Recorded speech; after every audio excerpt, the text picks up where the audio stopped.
देखिए अपन question number 12 तक अपन ने क्वेश्चन सोल्व कर लिए थे एनसीईआरटी बुक के 7वें चैप्टर के। 7 चैप्टर जो था घूर्णी गति के नाम से जो चैप्टर अपन पढ़ रहे थे, कणों का निकाय एवं घूर्णी गति, उसमें क्वेश्चन नंबर 12 तक के न्यूमेरिकल सोल्व किए थे। अब अपन क्वेश्चन नंबर 13 से इनको सोल्व करते हैं। क्वेश्चन नंबर 13 क्या है वो आप देखिएगा। पहले क्वेश्चन नंबर 13, एक क्वेश्चन नंबर 13 के 2 भाग हैं, तो अपन पहले एक एक भाग को हल करते जाएंगे। यानी यूँ कह सकते हैं क्वेश्चन नंबर 13 क्वेश्चन 1 ना होकर के क्वेश्चन कितने हैं, 2 क्वेश्चन हैं। तो देखो इसके अंदर नंबर ए भाग में क्या कह रहे हैं, कोई बच्चा किसी घूर्णी का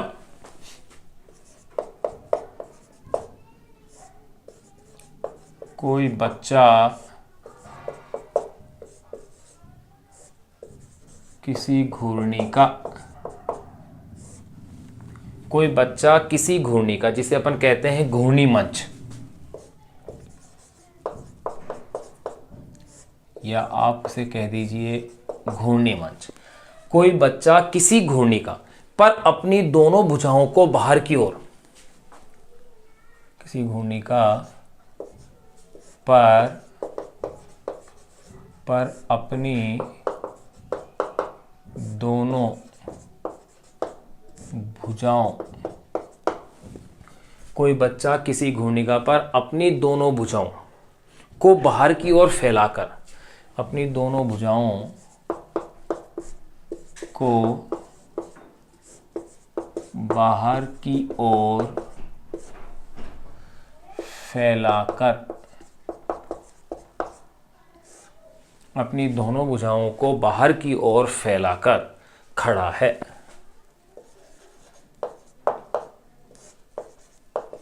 बाहर की ओर फैलाकर खड़ा है। घूर्णिका को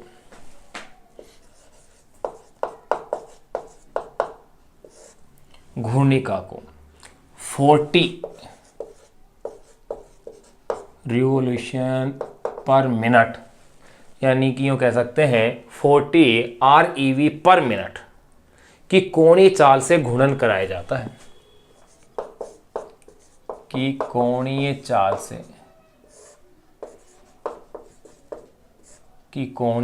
से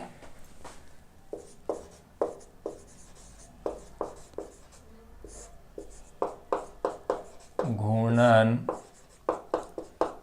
कराया जाता है। 40 ReV पर मिनट की कोणीय चाल से उसे क्या करा रहे हैं, घूर्णन कराया जाता है। यदि बच्चा अपने हाथों को वापस सिकोड़कर, यदि बच्चा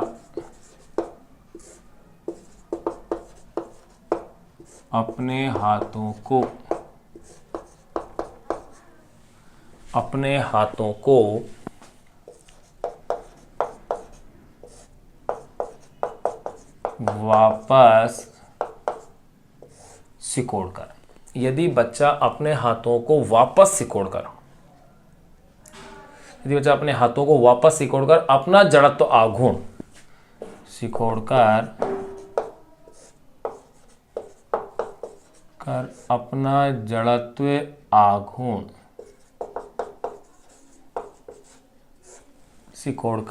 अपना जड़त्व आघूर्ण आरंभिक जड़त्व आघूर्ण का, अपना जड़त्व आघूर्ण आरंभिक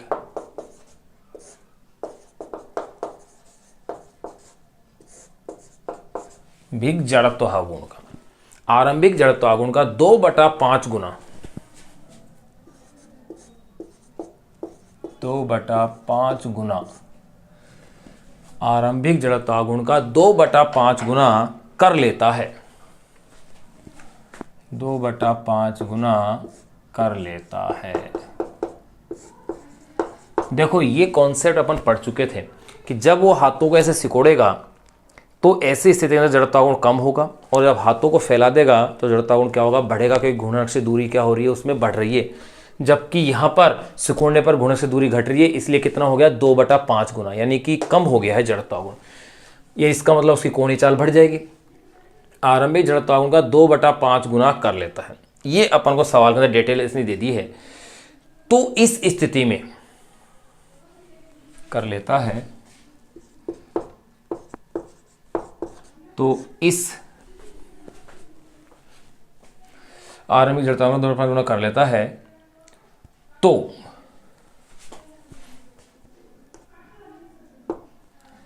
इस स्थिति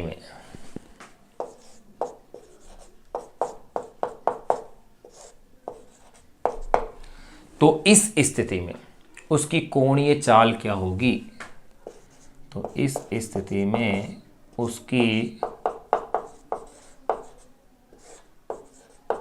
कोणीय चाल क्या होगी? एक तो ये इसमें पूछा गया है। यह मान लीजिए कि घूर्णिका की घूर्णन गति घर्षण रहित है। यह मान लीजिए कि घूर्णिका की घूर्णन गति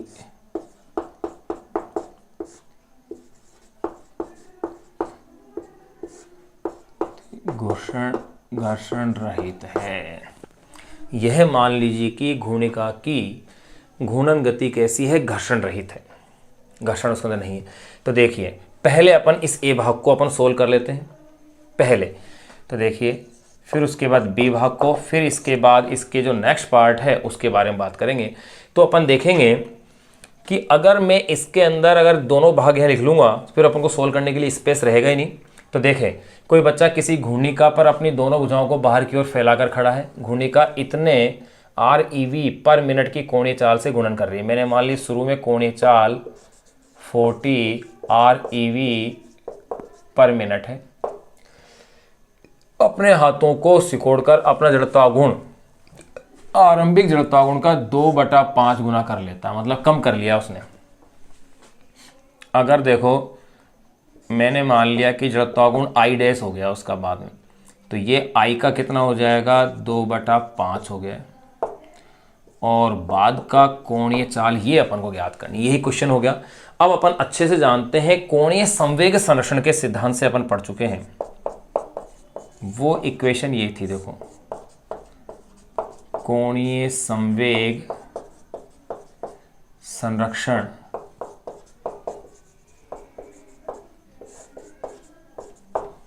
के सिद्धांत से क्या था? I dash omega dash is equal to I omega, यानी बाह्य बलागुण की अनुपस्थिति में कोणीय संवेग का मान नियत रहता है। यह अपन ने कोणीय संवेग संरक्षण का सिद्धांत अपन ने जाना था। अब देखो, यहां मुझे कैलकुलेट करना है किसको? ओमेगा डैश को। तो ये हो जाएगा I ओमेगा अपॉन में I डैश, ये लीजिए। अच्छा और इजी क्वेश्चन है। I को I रहने दीजिए। ओमेगा की वैल्यू आपके पास है 40। जिस यूनिट में ये है उसी यूनिट में ओमेगा डैश की वैल्यू आ जाएगी, क्योंकि यूनिट अपन ने कहीं चेंज की नहीं है। I डैश की वैल्यू है 2/5 I। I से I को आपने कैंसिल आउट किया, तो 5 × 40 अपॉन में 2। अब देखो, 2 से 40 तो 20 × 5 100 ReV पर मिनट। ये लो भाई, फर्स्ट पार्ट अपन ने सोल्व कर लिया है, नंबर ए वाला पार्ट। क्लियर ये पॉइंट? अब अपन बात करेंगे इसके नंबर बी की। नंबर बी पार्ट क्या है? चलो इसको पहले अपन क्लीन कर लें, फिर उसके बाद बी पार्ट को भी अपन सोल्व कर लेंगे। ये आपको ध्यान रखना ही है ये कि अपन ने 100 ReV पर मिनट अपने पास, ये आंसर इसमें आ गया है। अब 13वें क्वेश्चन का बी पार्ट और अपन सोल्व करते हैं।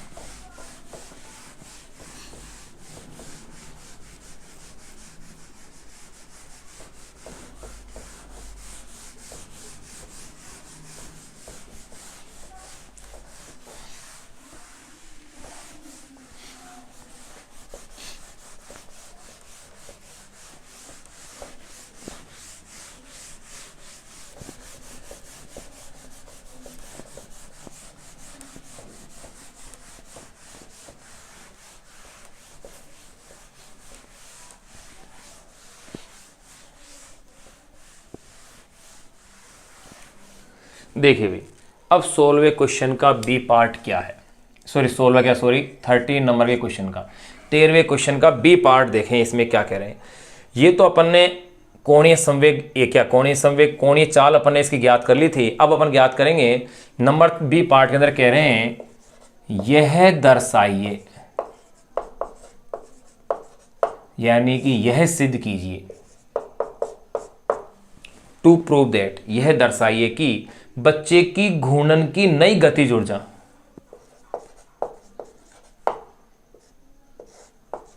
कि बच्चे की घूर्णन की नई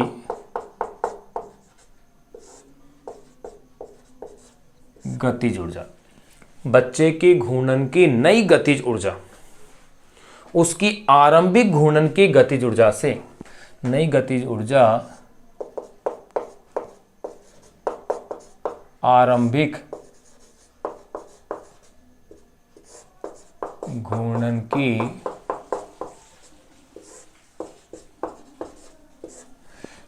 बच्चे की घूर्णन की नई गतिज ऊर्जा उसकी आरंभिक घूर्णन की गतिज ऊर्जा से, की गतिज ऊर्जा से अधिक है, ये कह रहे हैं। यह अपन को सिद्ध करना है। फिर साथ में इसी क्वेश्चन में और पूछ रहे हैं आप गतिज ऊर्जा में हुई इस वृद्धि की व्याख्या किस प्रकार करेंगे। आप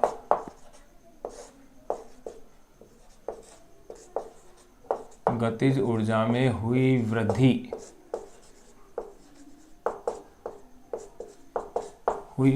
की व्याख्या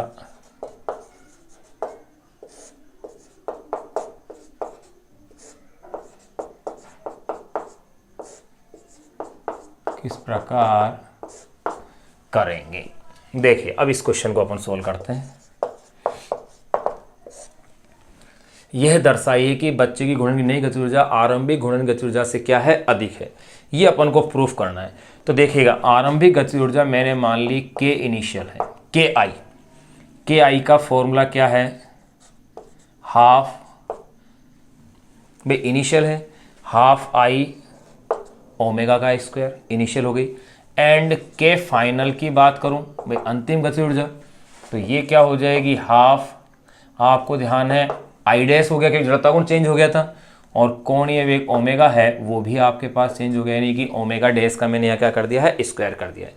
अब देखिएगा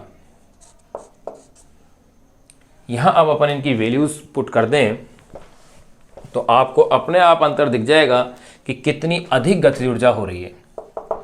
चूंकि I dash is equal to 2/5 था and omega dash is equal to कितना आया मेरे पास, 100 आया है पहले के कंपैरिजन में। ये तो वैल्यू आई है मेरे पास भाई, ये तो कितना आया है मेरे पास 2/5, और ओमेगा डैश जो आया है मेरे पास आया है वो है 100 टाइम इन ओमेगा, यानी कि ये हो गया था मेरे पास, अगर ये ऐसे 100 है और ये मेरे पास कितना था 40 था भाई, ये सॉरी हाँ ओमेगा डैश आया है मेरे पास 100, और 100 जो आया है इसका मतलब ये 40 का कितना टाइम हो गया भाई, 40 का यानी कि ओमेगा। तो देखो मैं इसे ये ले सकता हूँ एक तरह से, आप सिंपल रिलेशन आप इसका देख सकते हैं, 5/2 हो गया भाई, ये यूँ कह सकता हूँ मैं इसे 5/2 इंटू 40 कह सकता हूँ ना, यही तो बात थी, गौर कीजिए 100 का मतलब यही था 225, बिल्कुल 5/2 हो गया, यानी कि 5/2 इंटू ओमेगा कह सकता हूँ, बिल्कुल बात एक है। 100 का मतलब 5/2 इंटू, ये सही है। अगर ऐसा है, अब देखिए आई डैश मेरे पास है, ओमेगा डैश भी मेरे पास है, इसीलिए के फाइनल जो आ रहा है वो आ रहा है हाफ। भाई 100 को मैंने 40 के फॉर्म में लिखना था, या तो आप ऐसे लिख दें, अन्यथा नहीं तो आप ऐसे भी ले सकते हैं। देखो साइड से मैं इधर बता दूं आपको, ओमेगा इज इक्वल टू तो कितना है मेरे पास 40 ReV पर मिनट, ओमेगा डैश है मेरे पास 100 ReV पर मिनट। मुझे इनमें रिलेशन चाहिए, तो ओमेगा डैश अपॉन में ओमेगा ये लो डिवाइड कर लो, तो क्या हो जाएगा 100 अपॉन में 40। Omega dash is equal to 0 से 0 कैंसिल, 4 से 10 को कैंसिल आउट कर लें तो ये आ जाएगा 2.5, ये लो यानी 5/2 इंटू ओमेगा।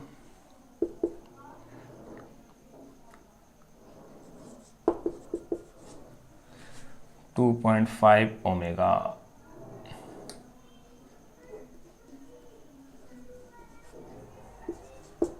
ये लो 5/2 ओमेगा।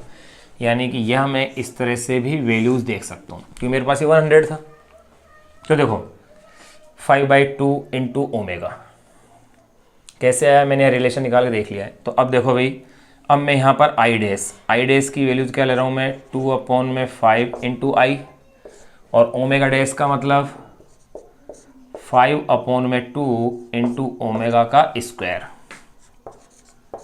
तो देखो भाई K final is equal to, half को तो हाफ रहने दें आप, यहाँ मैं क्या कर रहा हूँ देखो 2/5 बाहर है, 5/2 का स्क्वायर है ये, तो 5 इंटू 5 2 इंटू 2, फिर ये है, ये लो इस पूरी स्टेप को मैं ले लेता हूँ ऐसे 2/5 जो भी एक्स्ट्रा है 5/2, 5 इंटू 5 2 इंटू 2, ये लो हाफ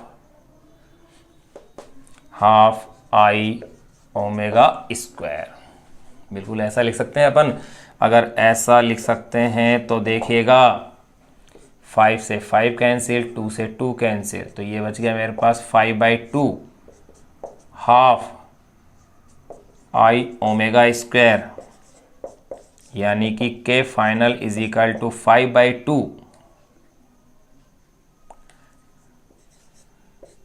के इनिशियल, अर्थात अंतिम गतिज ऊर्जा प्रारंभिक गतिज ऊर्जा की कितनी है 2.5 गुनी, यानी कि उसकी 2.5 गुनी आ रही है। तो ये तो अपन ने सिद्ध कर दिया कि उसकी गतिज ऊर्जा में क्या हो रही है, वृद्धि हो रही है। कितनी वृद्धि है, अंतर भी अपन निकाल सकते हैं। भाई डिफरेंस देख लो कि यहाँ 2.5 आ रही है, तो देखो बच्चे की घूर्णन गतिज ऊर्जा आंतरिक गतिज ऊर्जा से अधिक है, सॉरी आरंभिक घूर्णन गतिज ऊर्जा से अधिक है, सिद्ध करना था, बिल्कुल प्रूफ हो गया। तो गतिज ऊर्जा में वृद्धि भी देख सकते हैं, कितनी 2.5 के अंदर से प्रारंभिक गतिज ऊर्जा को घटा दीजिए, यानी कि ये वैल्यू जो आएगी 2.5 के अपन 1.5 गुनी होगी लगभग। अब देखो 2.5 की आई आ गई। अब इसमें पूछा है तो अपन ये कह सकते हैं क्योंकि के फाइनल इज ग्रेटर देन क्या है, के इनिशियल, इसलिए आप क्या कह सकते हो, बच्चे की घूर्णन की नई गतिज ऊर्जा आंतरिक गतिज ऊर्जा से अधिक है, इसलिए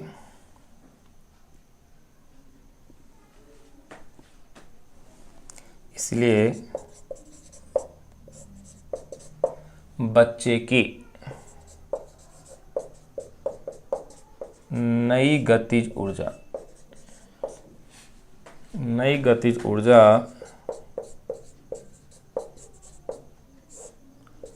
आरंभिक गतिज ऊर्जा से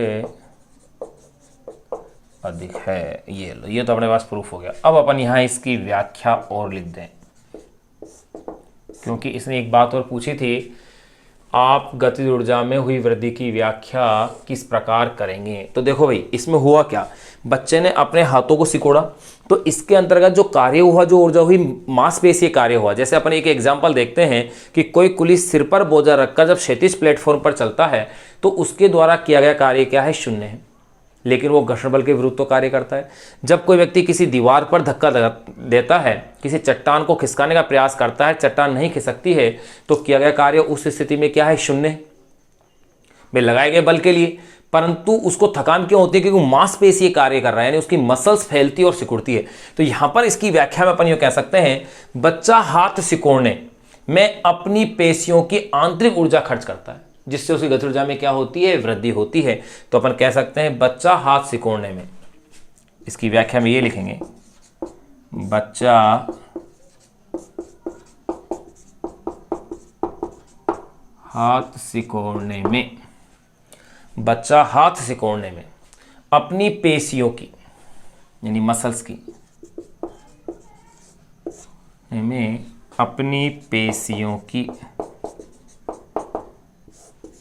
यही कह सकते हैं अपनी मसल्स की आंतरिक ऊर्जा खर्च करता है।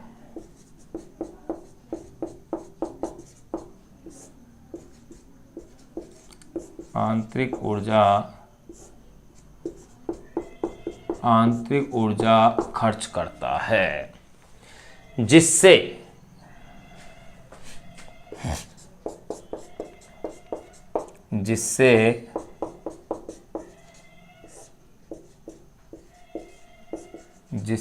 गतिज ऊर्जा में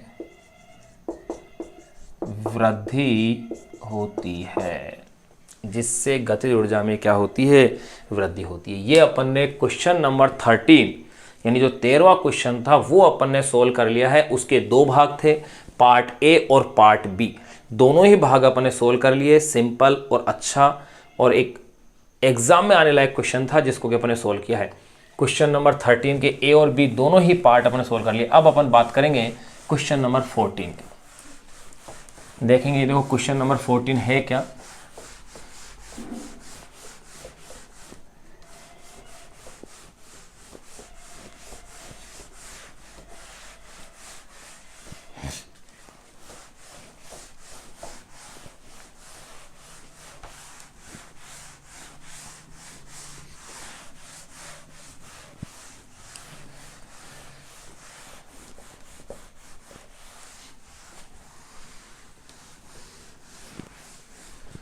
देखिए भी, अब अपन जो अगला जो क्वेश्चन ले रहे हैं वो है क्वेश्चन नंबर 14,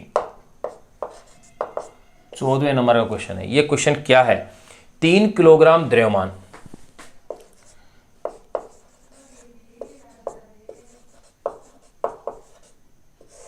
3 किलोग्राम द्रव्यमान तथा 40 सेंटीमीटर त्रिज्या के किसी 3 किलोग्राम तथा 40 सेंटीमीटर त्रिज्या के किसी खोखले 3 किलोग्राम द्रव्यमान तथा 40 सेंटीमीटर त्रिज्या के किसी खोखले बेलन पर कोई नगण्य द्रव्यमान की रस्सी, खोखले बेलन पर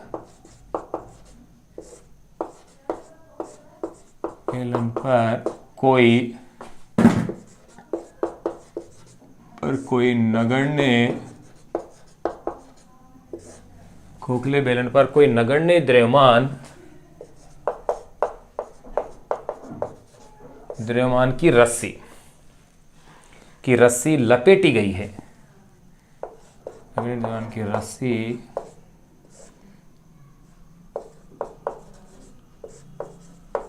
रस्सी लपेटी गई है। यदि रस्सी को 30 न्यूटन बल से खींचा जाए,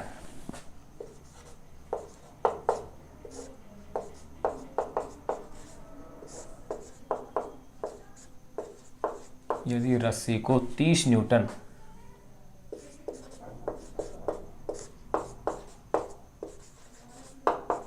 बल से खींचा जाए, यदि रस्सी को 30 न्यूटन बल से खींचा जाए तो बेलन का कोणीय त्वरण क्या होगा? खींचा जाए तो यूं कह सकते हैं अपन, दो क्वेश्चन बन गए भाई इसमें भी। तो ज्ञात कीजिए। ये लो, सरल तो क्वेश्चन है लेकिन इस क्वेश्चन के भी कितने पार्ट मैंने लिख दिए हैं? 2 पार्ट हैं। तो ज्ञात कीजिए। देखो नंबर फर्स्ट, पहला ये ज्ञात करवा रहे हैं बेलन का कोणीय त्वरण।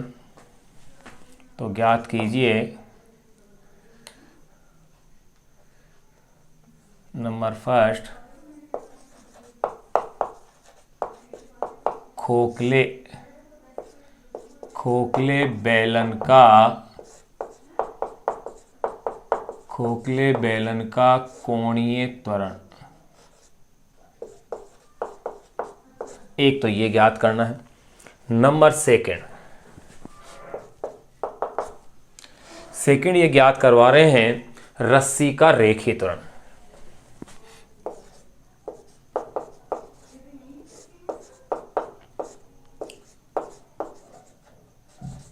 रस्सी का रेखीय त्वरण ये ज्ञात करना है। देखो एक ही क्वेश्चन के कई पार्ट हैं। पिछले क्वेश्चन के भी 2 पार्ट थे, इस क्वेश्चन के भी 2 पार्ट हैं। सबसे पहले अपन क्वेश्चन के डाटा लिख लें। देखो 3 किलोग्राम द्रव्यमान m आपको दिया हुआ है 3 किलोग्राम, और त्रिज्या, चलो मैंने r ले लेता हूँ, 40 सेंटीमीटर यानी 0.40 मीटर है। और इस पर जो बल लग रहा है F वो है 30 न्यूटन। तो एक तो खोखले बेलन का कोणीय त्वरण वगैरह ज्ञात करना है। देखो इस तरह से है, ये बेलन, खोखले बेलन का ये वाला व्यू है, इसके ऊपर रस्सी लपेटी गई है, और द्रव्यमान m तो कितना है 3 किलोग्राम है, और जो त्रिज्या है ये मान लेता हूँ, चलो कैपिटल R लिए अपन ने, 0.40 मीटर है। यो रस्सी जो लटकी हुई है इस पर जो बल लग रहा है वो है 30 न्यूटन का।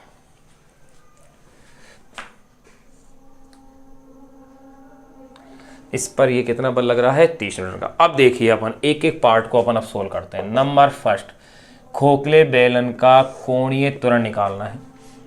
तो देखो ये अपन फॉर्मूला अच्छे से जानते हैं, tau is equal to I alpha होता है।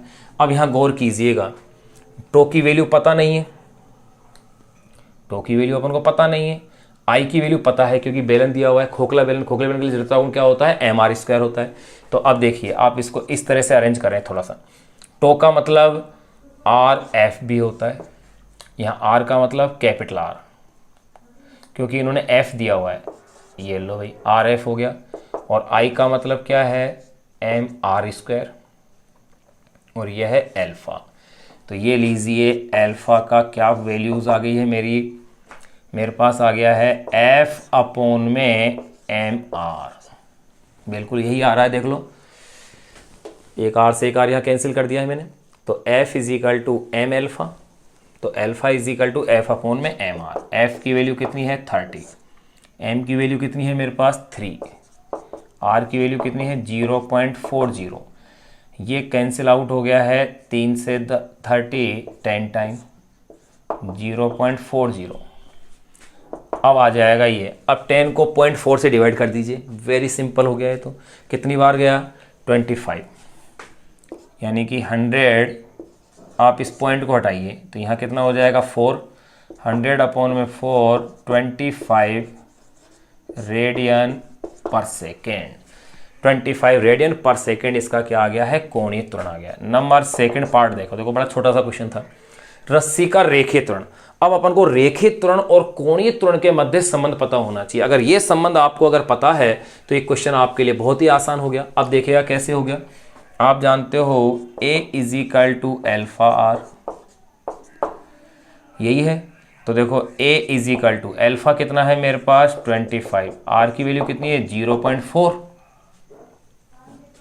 25 होगा 100, यानी कि कितना आ गया 10 आ गया, 10 मीटर पर सेकेंड स्क्वायर। ये अपने पास इसका रेखीय त्वरण भी आ गया रस्सी का और खोखले बेलन का। ध्यान रहे खोखले बेलन का जड़त्व गुण क्या होता है mr²। क्यों? क्योंकि अपन खोखले बेलन किसे मान लेंगे, अगर एक के ऊपर एक अपन वलय रखते जाएंगे तो वही खोखले बेलन का क्या कर लेंगे निर्माण, यानी कि वलय के केंद्र से पारित और तल के लंबवत अक्ष के प्रति जो जड़त्व गुण है वही खोखले बेलन की मुख्य अक्ष के प्रति क्या हो गया जड़त्व गुण सूत्र हो गया। आप एक बार इसका स्क्रीनशॉट ले लें या इसे नोट कर लें। अब इसके बाद फिर अपन सोल्व करते हैं क्वेश्चन नंबर 15 को। देखो क्वेश्चन नंबर 15 भी छोटा ही क्वेश्चन है। क्वेश्चन नंबर 15 लिखने में तो बड़ा क्वेश्चन है, लेकिन जब उसे अपन हल करेंगे तो एक तरह से छोटा क्वेश्चन हल हो जाएगा। देखो कैसे, क्या कह रहे हैं क्वेश्चन नंबर 15 के अंदर, 14 अपन ने सोल्व कर ही लिया है। 15 कैसे, किसी घूर्णक यानी कि रोटर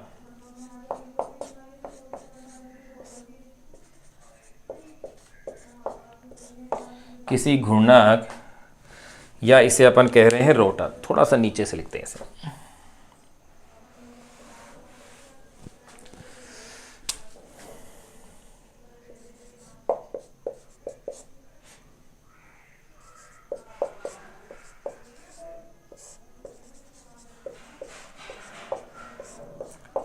किसी घूर्णक या इसे मैं कह रहा हूं रोटर की 200 रेडियन प्रति सेकंड की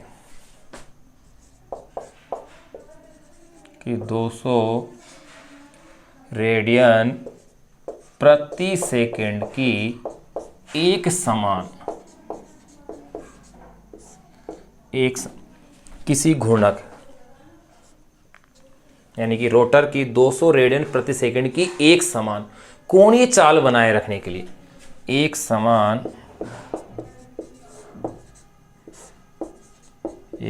कोणीय चाल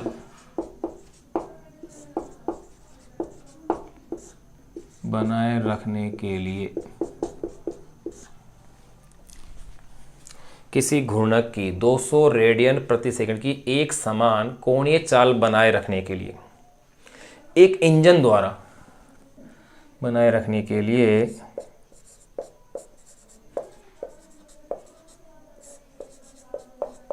कि एक इंजन द्वारा 180 न्यूटन मीटर की बल आघूर्ण का मात्रक है 180 न्यूटन मीटर का बल आघूर्ण प्रेषित करना आवश्यक है 180 न्यूटन मीटर का बल आघूर्ण प्रेषित करना आवश्यक है। देखो 200 रेडियन प्रति सेकंड की एक समान कोणीय चाल को बनाए रखने के लिए एक इंजन द्वारा 180 न्यूटन मीटर का बल आघूर्ण उस पर लगाना या प्रेषित करना या उसको देना क्या है आवश्यक है। ये कह रहे हैं मान लीजिए कि इंजन की दक्षता क्या है 100% है।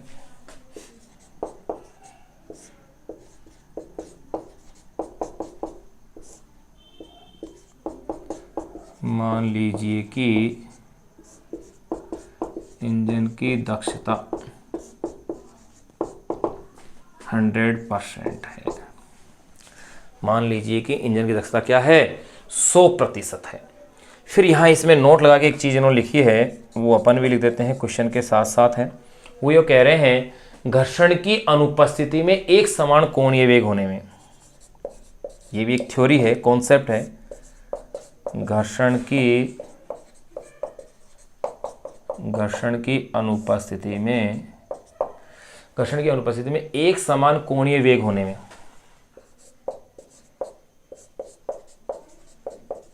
एक समान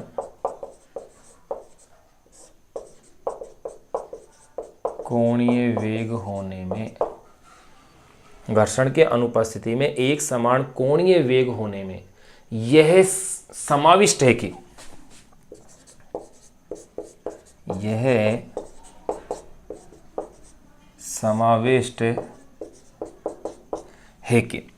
घर्षण के अनुपस्थिति में एक समान कोणीय वेग होने में यह समाविष्ट है कि बल आघूर्ण शून्य है।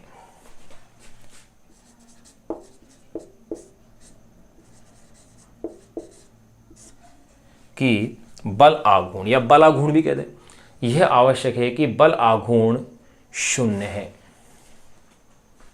बल आघूर्ण कैसा है शून्य है। तो देखो नोट में लिख रहा है घर्षण की अनुपस्थिति में एक समान कोणीय वेग होने में यह समाविष्ट है कि बल आघूर्ण क्या है शून्य है। व्यवहार में लगाए गए बल आघूर्ण की आवश्यकता,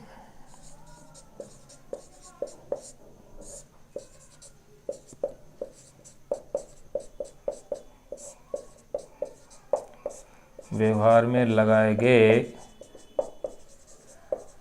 बल आघूर्ण की आवश्यकता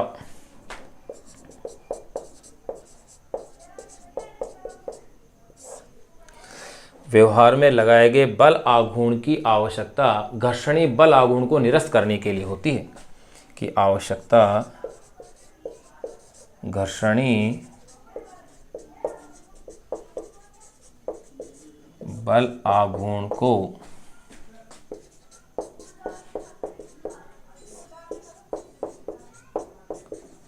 निरस्त करने में होती है। ये लो, ये नोट में लिखा हुआ है लगाए गए बल आघूर्ण की आवश्यकता घर्षणी बल आघूर्ण को निरस्त करने में होती है, निरस्त करने के लिए होती है। ये अपने पास नोट में था। अब देखिए, अब अपन इस क्वेश्चन को सोल्व करते हैं। क्वेश्चन जितना बड़ा अपन ने लिखा है उतना ही छोटा इसका हल होगा। देखो 200 रेडियन पर सेकंड की एक समान कोणीय चाल, यानी कि ओमेगा की वैल्यू दे रखी है 200 रेडियन पर सेकंड की, और बल आघूर्ण टो की जो वैल्यू दी है 180 न्यूटन मीटर दी हुई है। इंजन की प्रसिद्ध करना आवश्यक है। कोणीय चाल बनाए रखने के लिए एक इंजन द्वारा 180 न्यूटन मीटर का बल आघूर्ण प्रसिद्ध करना आवश्यक है। मान लीजिए कि इंजन की दक्षता 100% है। अब देखो इसमें पूछ क्या रहा है ये तो अपन देखें। इंजन के द्वारा 180 न्यूटन का बल आघूर्ण प्रसिद्ध करना आवश्यक है। इंजन के लिए आवश्यक शक्ति ज्ञात करना था, आवश्यक है। यहां अपन को एक लाइन और इसके अंदर ऐड करनी है। चलो इसको अपन यहां लिख देते हैं। देखिए क्वेश्चन में अपने क्या लिखा है, किसी घूर्णक की 200 रेडियन प्रति सेकंड की एक समान कोणीय चाल बनाए रखने के लिए एक इंजन द्वारा 180 न्यूटन मीटर का बल आघूर्ण प्रसिद्ध करना आवश्यक है। मान लीजिए कि इंजन की दक्षता 100% है। इसके बाद कह रहे हैं, नोट में अपने लिखा है, घर्षण की अनुपस्थिति में एक समान कोणीय वेग होने में यह समाविष्ट है कि बल आघूर्ण शून्य है। व्यवहार में लगाए गए बल आघूर्ण की आवश्यकता घर्षणीय बल आघूर्ण से को निरस्त करने में होती है। इसको अपन लिखते हैं ब्रैकेट के अंदर। ये लो, फिर क्वेश्चन में पूछ रहे हैं इंजन के लिए आवश्यक शक्ति ज्ञात कीजिए।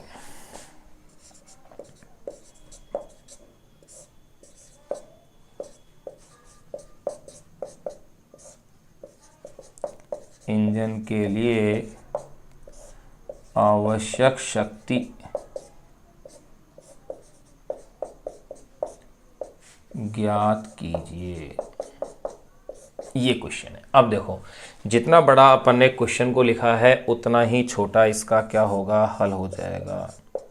ये मैंने सॉल्यूशन लिखा है। क्या क्या वैल्यूज दी हुई है देखो, कोणीय चाल ओमेगा दी है आपको 200 रेडियन प्रति सेकंड, फिर आपको बल आघूर्ण टो दिया है 180 न्यूटन इंटू मीटर, और ये शक्ति पी को ज्ञात करना है। देखो शक्ति को रखना कैपिटल पी से लिख रहा हूं मैं इस चैप्टर में, जबकि इस रेखीय संवेग को मैंने किससे रिप्रेजेंट किया है, स्मॉल पी से। तो देखिए पी कैलकुलेट करना है तो पी इज इक्वल टू अपन पढ़ चुके हैं अच्छे से, टो ओमेगा। याद करो रेखीय गति घूर्ण गति की अपने तुलना की थी, वहां सारे फॉर्मूले आ गए थे। टो की वैल्यू मेरे पास है 180। चलो एक लाइन अपन इसकी बढ़ा दें, लिख दें ओमेगा से। देखो भाई टो की वैल्यू 180 है, ओमेगा कितना है 200 है, ये हो गए हैं 36, फिर इसके आगे 3 जीरो, और यहाँ लिखा गया है ये वाट, यानी कि मैं इसे कह सकता हूँ 36 किलोवाट। ये लो इतनी शक्ति आ रही है अपने पास, 36 किलोवाट इंजन की शक्ति है। तो यहाँ देखो इस पे अपन ने क्वेश्चन नंबर 14 जिसके दोनों पार्ट भी आ गए हैं, क्वेश्चन नंबर 15 ये भी अपन ने कंप्लीट कर लिया है। यानी कि ये पूरा क्वेश्चन है, आप इसका स्क्रीनशॉट ले लें, एज इट ऐसे कैसे आप इसे नोट कर लें, क्योंकि अब अपन चर्चा करने जा रहे हैं अगले क्वेश्चन नंबर 16 की, जो कि एक द्रव्यमान केंद्र की स्थिति ज्ञात करने पर आधारित एक अच्छा क्वेश्चन है। क्या कह रहे हैं कि एक चकती है, उसमें से एक r/2 त्रिज्या की चकती और निकाल ली गई है। अब जो शेष भाग बच रहा है अवशिष्ट, उसके द्रव्यमान केंद्र उसके गुरुत्व केंद्र की क्या करनी है, अपन को स्थिति ज्ञात करनी है, जिसको कि दो तरीके से ज्ञात कर सकते हैं। अपन सिंपलेस्ट तरीका यूज करने का प्रयास करेंगे।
देखिए अब अपन बात करते हैं क्वेश्चन नंबर 16 की। 15 तक के क्वेश्चन अपन ने इसके सोल्व कर लिए हैं। क्वेश्चन नंबर 16 अपन अब सोल्व करने जा रहे हैं। क्वेश्चन नंबर 16 एनसीईआरटी बुक के अनसोल्ड क्वेश्चन, सोल्ड एग्जाम्पल अपने टॉपिक के साथ साथ सोल्व किए थे। क्वेश्चन में क्या कह रहे हैं, कैपिटल आर त्रिज्या वाली समांग डिस्क से, कैपिटल आर त्रिज्या वाली समांग चकती कह दो आप, समांग चकती यानी कि डिस्क से, कैपिटल आर त्रिज्या वाली समांग डिस्क यानी कि चकती से r/2 त्रिज्या का एक वृत्ताकार भाग, चकती से r/2 त्रिज्या का एक वृत्ताकार भाग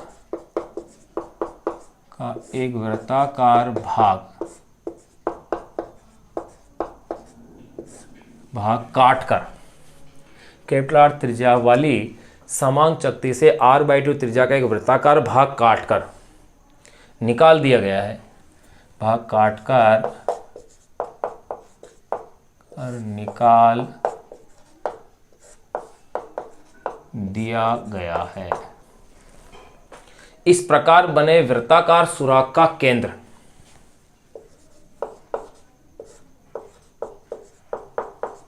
इस प्रकार बने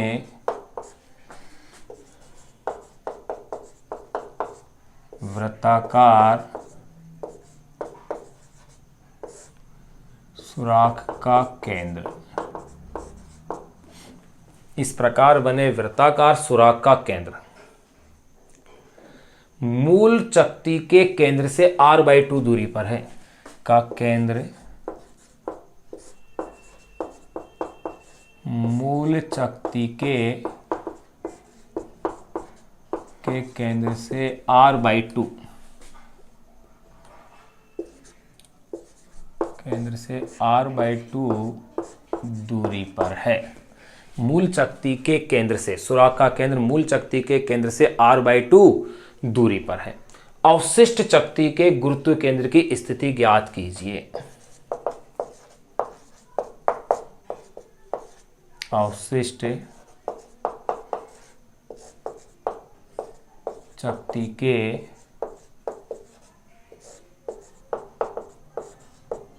गुरुत्व केंद्र की स्थिति ज्ञात कीजिए।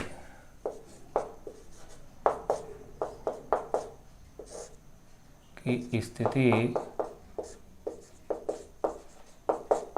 ज्ञात कीजिए। ये अपने पास भी क्वेश्चन है, देखो अब इसको अपन सोल्व करते हैं।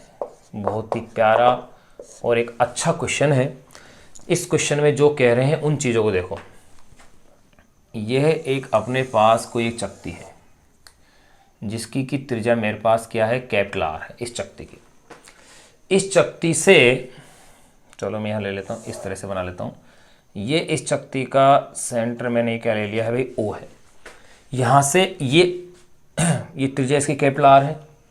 एक अपन ने इससे क्या ले रहे हैं, r/2 दूरी पर, ये तो कह रहे हैं r त्रिज्या वाले एक समांग चकती से r/2 त्रिज्या का एक वृत्ताकार भाग काट रहे हैं, r/2 त्रिज्या का वृत्ताकार भाग काट रहे हैं, यानी कि उस भाग की जो त्रिज्या है r/2 हो जाएगी, उसकी जो त्रिज्या है, अच्छा अर्थ ये हो जाएगी यहाँ से यहाँ तक की, इतना भाग अपन उसमें से काट रहे हैं। यूँ ले लो आप इसको।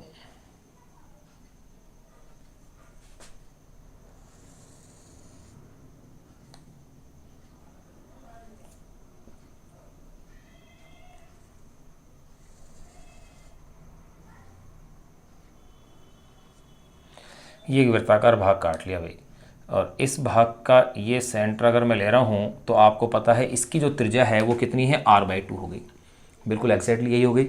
ये लो इसका सेंटर। अगर मैं ये मान लेता हूँ कि चलो गुरुत्व केंद्र यहाँ है, ये मैं g ले लेता हूँ इस शक्ति का, तो इस वाले भाग के लिए तो ये क्या हो जाएगा, g1, ये मैं ले लेता हूँ a और b, चलो जरूरत है नहीं इन चीज़ों की। अब इसकी पूरे की जो त्रिज्या है, देखो ये तो सेंटर इसका O था यहाँ, जहाँ से कि अपन ने लिया है। अब एक बात देखो भाई, जो भाग हटा है उसका द्रव्यमान क्या है नहीं पता, लेकिन उसको अपन को पता करना है।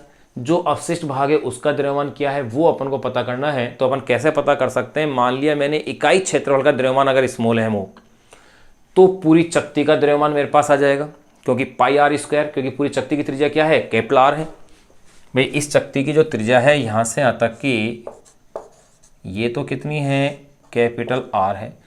यहाँ से यहाँ तक की ये कितनी है, r/2 है जो भाग निकाला है। तो ये भाग भी कितना है भाई, r/2 है। ये लो, बिल्कुल सही एडजस्टमेंट बैठ रहा है अपने पास। अगर ऐसा है तो देखिए मैं ये मान लेता हूं कि इकाई क्षेत्रफल का द्रव्यमान स्मॉल एम हो तो देखो चक्ति के इकाई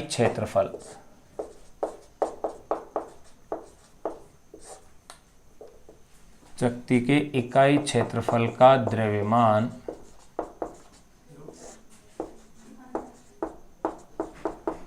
स्मॉल एम हो तो चक्ति के इकाई क्षेत्रफल का द्रव्यमान क्या ले लिया मैंने, स्मॉल एम है। तो देखो मूल चक्ति का द्रव्यमान, एक एक मान को निकाल दूंगा मैं। तो देखो मूल चक्ति का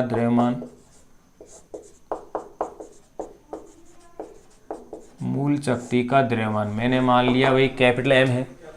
तो चूंकि इकाई क्षेत्रफल का द्रव्यमान स्मॉल एम है तो पाई आर स्क्वायर क्षेत्रफल, क्योंकि चक्ति के क्षेत्रफल पाई आर स्क्वायर तो लेंगे अपन, तो पाई आर स्क्वायर क्षेत्रफल क्या हो जाएगा, small m into pi r का स्क्वायर। ये लो, ये तो है मूल चक्ति का द्रव्यमान आ गया। फिर ले ले अपन हटाई गई चक्ति का द्रव्यमान। फिर देखो जो इस चक्ति के अंदर से चक्ति हटाई है उसका देखो हटाई गई चक्ति का द्रव्यमान मैंने मान लिया वो m1 है। शेष का भाग को अपन m2 मान लेंगे।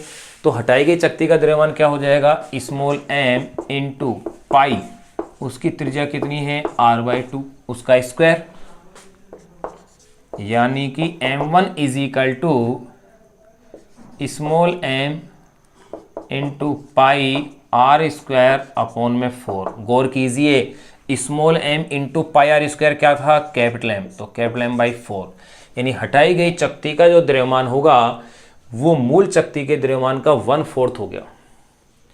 इसलिए शेष चक्ति का द्रव्यमान, ये लो, ये भी ज्ञात हो जाएगा।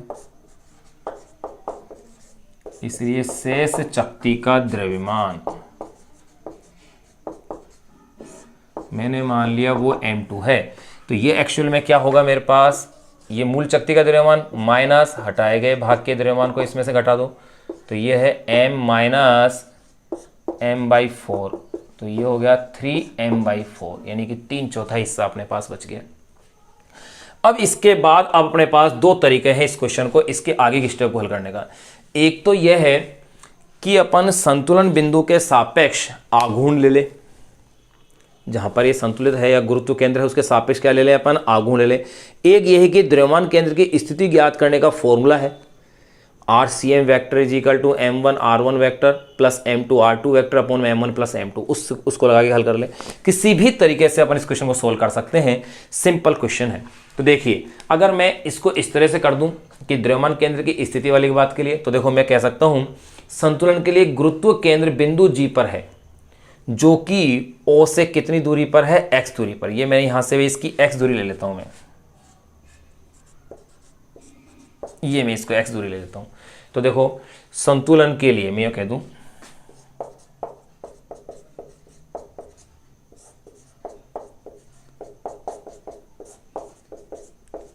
संतुलन के लिए गुरुत्व केंद्र कैपिटल G, ये कैपिटल G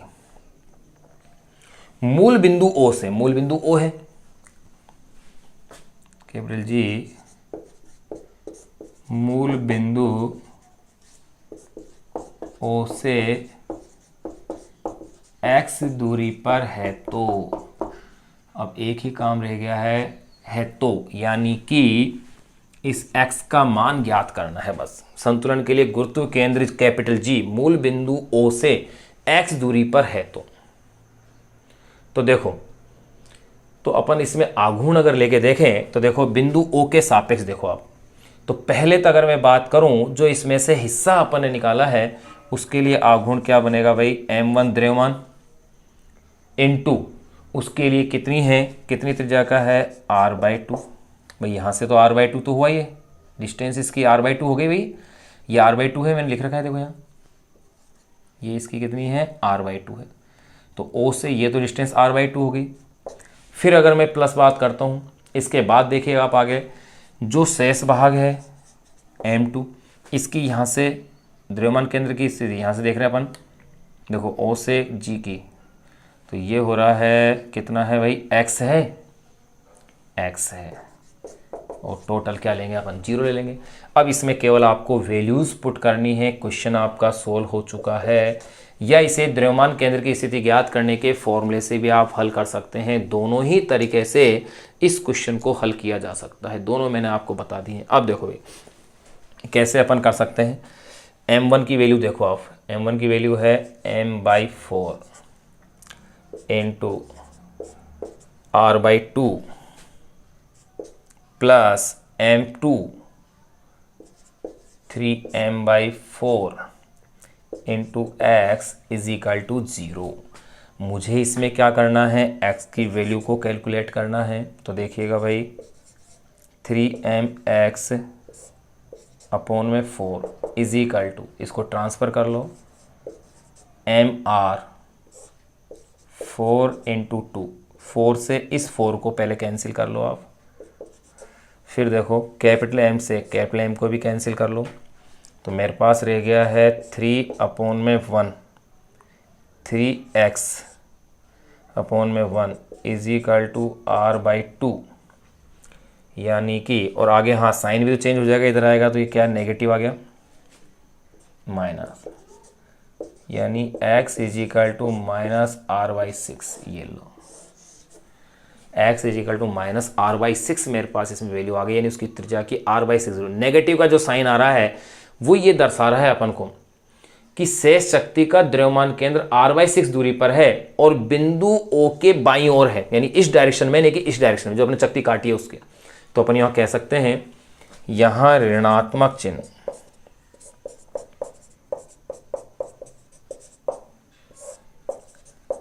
यहां ऋणात्मक चिन्ह यह है, चलो थोड़ा नीचे लिख लेते हैं,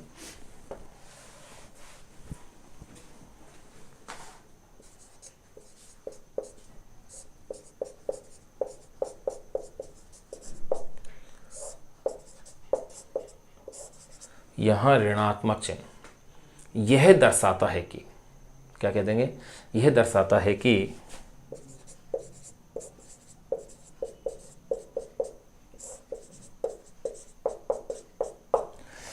यहाँ ऋणात्मक चिन्ह यह दर्शाता है कि शेष शक्ति का द्रव्यमान केंद्र, कि शेष शक्ति का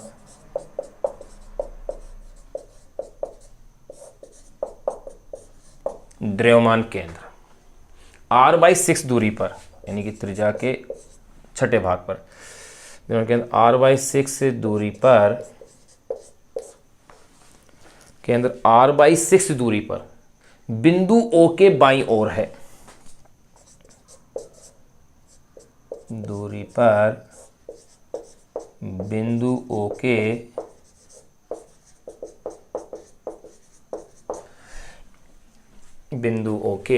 बाईं ओर है, बिंदु O के क्या है, बाईं ओर है।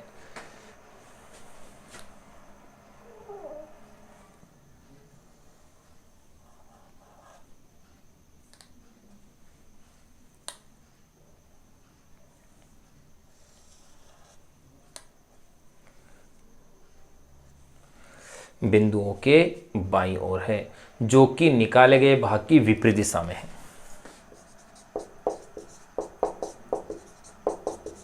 जो कि निकाले गए भाग की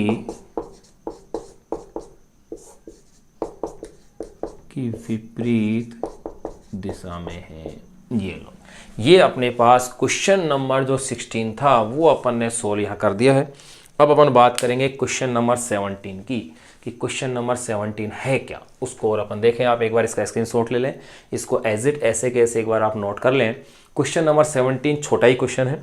उस छोटे क्वेश्चन में क्या कह रहे हैं कि 1 मीटर की कोई छड़ है, वो संतुलन में है, उससे कुछ दूरी पर 2 सिक्के उसके ऊपर रखे गए हैं। तो यहाँ ये पूछेंगे कि छड़ का द्रव्यमान कितना है। ये क्वेश्चन नंबर 17 है, 17 नंबर का जो क्वेश्चन है। पहले आप इसे नोट करें,